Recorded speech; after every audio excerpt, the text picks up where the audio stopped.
मैं नहीं कहता हूँ कि गेज, लेस्बियन या ट्रांसजेंडर कहीं गलत हैं, वो बिल्कुल पूरी तरह से नॉर्मल हैं। जैसा उनकी शरीर है, जैसा उनका मन है, जैसा भगवान ने उनको बनाया है, वो अपनी प्रकृति के अनुसार बिहेव कर रहे हैं, अपनी प्रकृति की तरह चल रहे हैं। उनसे किसी तरह का ना तो किसी को शिकायत होनी चाहिए।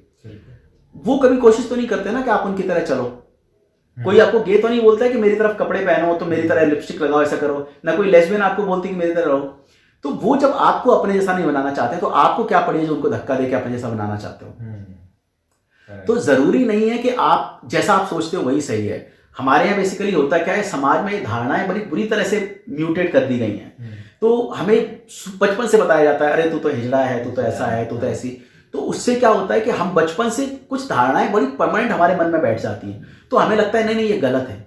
गलत नहीं है, वो हमारे बीच के हैं। कल को हमारा बच्चा भी हो सकता है, मेरा बेटा है, मेरी बेटी, अगर मेरी बेटी ऐसी होगी तो मुझे कोई दिक्कत नहीं, मेरा बेटा ऐसा होगा। भगवान ने उसको जैसा बनाया वैसा स्वीकार करो ना, जरूरत क्या है उसको बदलने की। अब क्या होता है, माँ बाप को अब उनको ये नहीं समझते कि मेरा बेटा है, उसका सेक्सुअल ओरिएंटेशन ऐसा ही है। तो आप सोचो जब आप बाप हो के आपको इतना कष्ट हो रहा है, उसको बच्चे को कितना कष्ट हो रहा होगा। एक मेल बॉडी में एक फीमेल है जो तड़प रही है अंदर से निकलने के लिए। वो कोशिश कर रहा है कि उसको अच्छा लगे, तो वो कभी लिपस्टिक लगाता है, कभी लड़कियों वाले चुप चुप के कमरे में वो कपड़े पहनते हैं। तो सोचो आपको उन लोगों की सोचो, वो कितने परेशान हैं, वो कितने तड़प रहे हैं उस शरीर में। आप सोचो ना, आपको एक जाल में बंद कर दिया जाए, कितने दिन आप रह सकते हो। आप सोचो एक फीमेल को एक मेल बॉडी में बंद करके रखा गया है, उसको कितना बुरा लगता होगा। उसके मूछें आती होंगी जब वो अपने शरीर का देखती होगी, तो उसको लगता होगा यार मैं गलत जगह पे हूँ। देखिए एलजीबीटी कम्युनिटी हमारे बीच के लोग हैं, उनको हमें सपोर्ट करना चाहिए, उनको हमें समझना चाहिए। ऐसा नहीं है कि वो पागल हैं, ऐसा नहीं है कि वो कोई इलीगल काम कर रहे हैं। जो उनके राइट्स हैं, जो सरकार ने उनको जो अधिकार दिए हैं, वो उन अधिकारों के हिसाब से चल रहे हैं। तो आपको कोई हक नहीं बनता है किसी को गलत शब्द बोलने का, किसी को नौकरी देने से मना करने का। आज तो गवर्नमेंट बोलती है, आप एयरपोर्ट पे जाओगे आपको अलग से उनके लिए टॉयलेट्स वगैरह होते हैं। तो जब गवर्नमेंट सब चीज को एक्सेप्ट कर रही है तो आप होते कौन उनको रोकने वाले। आपको दिक्कत है आप मत बात करो, आपको दिक्कत है आप दूर रहो ना उनसे। आपको क्या पड़ी आप उसके पीछे पड़ने की, उनसे जबरदस्ती करने की। तो इसलिए ये लोग हमारे बीच के हैं और इनको सम्मान देना चाहिए।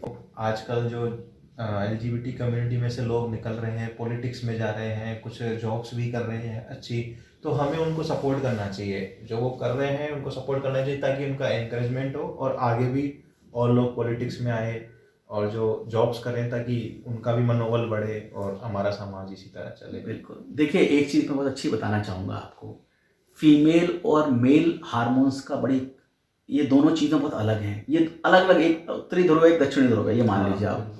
मेल हार्मोन्स जो हैं वो मस्कुलर हैं, वो फाइट बैक करना जानते हैं, वो अड़ना जानते हैं, वो झगड़ना जानते हैं, वो मारपीट करना जानते हैं, वो सेक्रीफाइस करना जानते हैं, वो किसी को मार सकते हैं, मर सकते हैं। फीमेल हार्मोन्स काइंडनेस, दया, प्रेम, करुणा, क्रिएटिविटी, खूबसूरती, इस सबको रिप्रेजेंट करते हैं। तो ये जो दो अलग अलग ध्रुव हैं, मेल और फीमेल, ये बहुत जरूरी हैं। जिसमें बहुत ज्यादा फीमेल हार्मोन्स होते हैं, वो लड़कियां आपने देखी होंगी बिल्कुल ही ऐसी होती हैं कि वो थोड़े से में बीमार हो जाएंगी, कुछ हो जाएंगी, और बहुत ज्यादा मेकअप में ही लगी हैं कभी, क्योंकि उनके बहुत ज्यादा हार्मोन्स हैं फीमेल के। मेल हार्मोन जिनमें बहुत ज्यादा होंगे वो अकड़ू, झगड़ू और लड़ने वाले और मारपीट करने वाले ये मिलेंगे।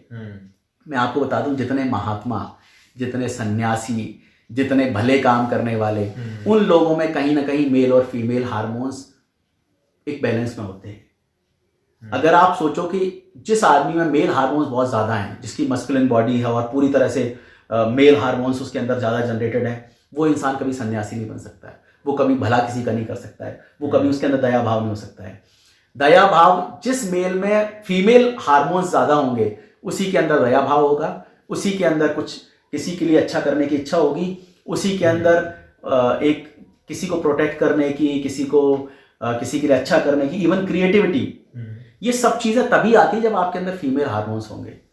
तो आप चाहे बुद्ध को ले लो, चाहे ओशो को ले लो, चाहे कृष्ण को ले लो, चाहे राम को ले लो, किसी को भी ले लो, आप कल्पना ही नहीं कर सकते अगर सिर्फ मेल हार्मोन्स ज्यादा होंगे उनमें। आप देखो अर्धनारीश्वर क्या है, मेल फीमेल का कॉम्बिनेशन है। कृष्ण को आपने देखा होगा, उनके ड्रेसिंग देखो, उनका पहनावा देखो, एक फीमेल वाला है। तो तो आपके अंदर जब तक प्रेम तब जागेगा, करुणा तब जागेगी, ममता तब जागेगी जब आपके अंदर फीमेल हार्मोन्स होंगे। तो अगर किसी को लगता है कि कोई बहुत बड़ा वो मर्द है, तो उससे कोई किसी को, वो दुनिया में किसी को कुछ नहीं दे सकता है। दुनिया में लोगों को वो दे वही सकते हैं जिनके अंदर मेल फीमेल हार्मोन्स बहुत एक बैलेंस में है।